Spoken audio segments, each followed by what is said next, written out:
Ok ta,ឥឡូវទីchơiនឹងកែវិញ្ញាសាទី3 part 3វិញ្ញាសា part 3 vocabulary អូខេតោះឥឡូវយើងមើលថាតើមួយណាគឺជាចម្លើយរបស់យើងexample គឺយកចម្លើយ B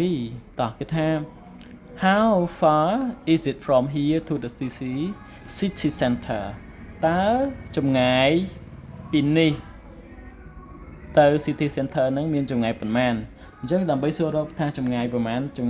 គេអត់ប្រើ how near how distant how long ទេបាទអញ្ចឹងគឺ how far how long សួររករយៈពេល how far សួររកប្រវែងអូខេចម្ងាយអញ្ចឹង how near how distant គឺជាជំរើសដែលគេបន្លប់យើងទេតោះឥឡូវយើងចូលចំណុចទី1 how much do they demand cost charge need ជាពាក្យថា demand ទាមទារ cost ថ្លៃ charge គិតសេវាគិតលុយ need ត្រូវការអញ្ចឹងឡើយនេះយើងមានជំរើសមួយយើងមានពាក្យថាfor បាទអញ្ចឹង charge កន្លែងហ្នឹងវាមានពាក្យ for បាទអញ្ចឹងពាក្យដែលត្រូវជាមួយនឹង for គឺ charge for អូខេតើពួកគេអូខេយកថ្លៃសម្អាតបន្ទប់នឹងចំនួនប៉ុន្មានអូខេបាទអញ្ចឹងចម្លើយដែលត្រឹមត្រូវបំផុតគឺ charge for អូខេ In some countries smoking in public place is បាទគេថាការជក់បារីនៅក្នុងកន្លែងសាធារណៈគឺត្រូវបានអនុញ្ញាតឬក៏អីអញ្ចឹងទៅ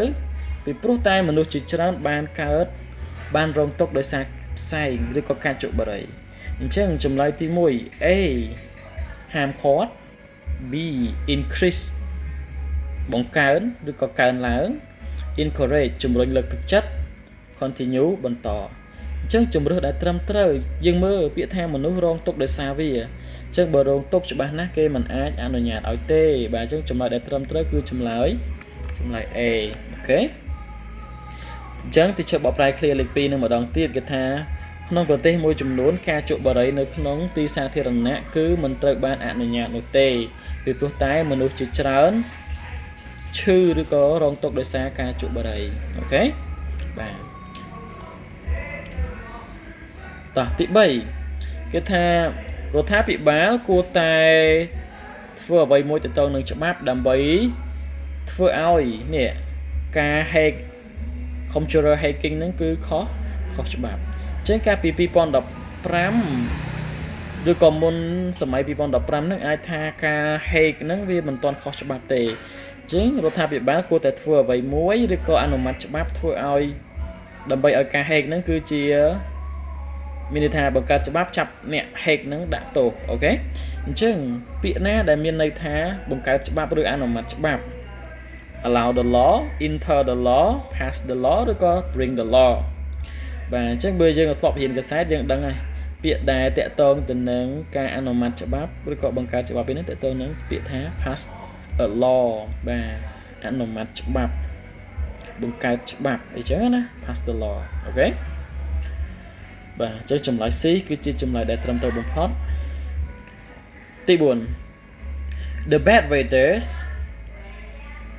the fly for several hour អញ្ចឹងអាកាសធាតុមិនល្អបានធ្វើឲ្យការហោះហើរនឹងជាច្រើនម៉ោងជាច្រើនម៉ោងមានន័យថាវាពន្យាពេលជើងហោះហើរ 4-5 ម៉ោងអញ្ចឹងណាអញ្ចឹងពាក្យថាពន្យាពេលយើងមានចម្លើយនៅខាងក្រោមអញ្ចឹងយើងមើលពាក្យ cancel ផ្អាកលែងទៅមុខហ្មងណា stop បញ្ឈប់មានន័យថាគេឲ្យលុយយើងវិញហើយជើងចំណោះមួយហ្នឹងគឺគេលែងទៅហើយអូខេបាទប៉ុន្តែ clear របស់យើងគេដាក់ថា several hour តែ 3-4 ម៉ោងទេអញ្ចឹងមានន័យថាគេគ្រាន់តែពន្យាពេលទេគេអត់បាន cancel ឬក៏ stop ទេអញ្ចឹងចម្លើយមានតែ A ហើយនិង B ពាក្យថា A postpone មានន័យថាយើងលើកថ្ងៃ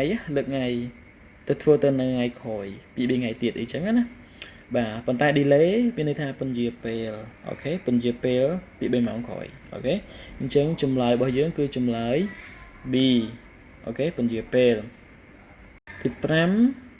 in recent year inflation has almost doubles the price of living okay the expense the charge the cost បាទអញ្ចឹងលំហាត់នេះចេញពាក្យនឹង2ដងបាទអញ្ចឹងបើសិនជាយើងអត់ចេះចប់ហើយដោយសារអីវាចេញ2ដងវាចេញ2លំហាត់នោះទៅនឹងពាក្យ charge ទៅនឹងពាក្យ cost បាទយើងមើលអញ្ចឹងទៅនឹងអតិផរណាបានកើតឡើង2ដងនៃតម្លៃនៃការរស់នៅបាទអញ្ចឹងពាក្យកលឹះដែលយើងអាសាឃើញណាបើយើងមាន charge យើង charge for អូខេអញ្ចឹង charge for កន្លែងនោះអត់មាន for ទេមានតែ off អញ្ចឹងពាក្យដែលត្រឹមត្រូវគឺ cost of living បាទអញ្ចឹងគេថាប្រហែលឆ្នាំចុងក្រោយនេះ recent year ឬក៏ឆ្នាំថ្មីនេះអតិផរណាបានកើនឡើង2ដងនៃតម្លៃនៃការរស់នៅបាទអញ្ចឹងការចាយវាប្រចាំថ្ងៃអញ្ចឹងគេប្រើពាក្យ cost of living អូខេតោះអញ្ចឹងមេរៀនរបស់យើងគឺត្រឹមហ្នឹងសង្ឃឹមថាវីដេអូនេះជួយពួកយើងបានហើយបើសិនជាវីដេអូនឹងសំខាន់សម្រាប់ពួកយើងសូមជួយផ្ញើទៅកាន់មិត្តរួមថ្នាក់របស់យើងដើម្បីឲ្យពួកគាត់បានសិក្សាជាមួយគ្នានិងទទួលបានលទ្ធផលល្អនៅចុងឆ្នាំបាទទីច្រើនមានតែប៉ុណ្្នឹងនឹងជូនពរពួកយើងប្រឡងចប់ទាំងអស់គ្នាបាទ so see you in the next video